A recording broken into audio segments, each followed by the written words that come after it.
Okay, so when I do Mrs. Banks, there are things that I learned from having done this. The first is I don't do a great job when I have to start at the top. So to the best of my ability, I'm going to figure out ways to get back down to the bottom. Second, I did this in black thread so I could really see my stitches and my style.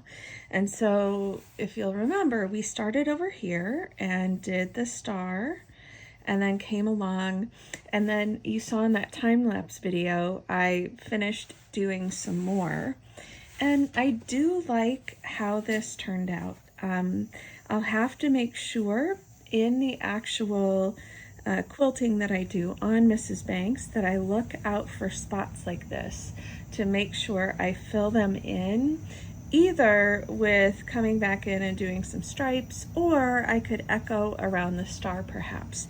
And the reason for that is we want to make sure that all of the fabric is held down securely. Now, don't get me wrong, Light Steam Seam 2 is amazing and it is secure in place because I've done several passes with an iron to make sure it's flat and ready to go.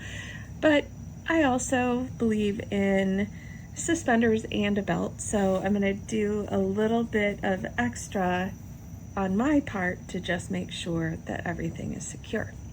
So now I'm going to prepare Mrs. Banks to be quilted, which involves finding a piece of batting and then putting a backing fabric on it. And then I'll baste a couple times because I'm fortunate enough to have a sewing machine with a really quick and easy basting stitch that I can use to hold things in place versus needing to pin.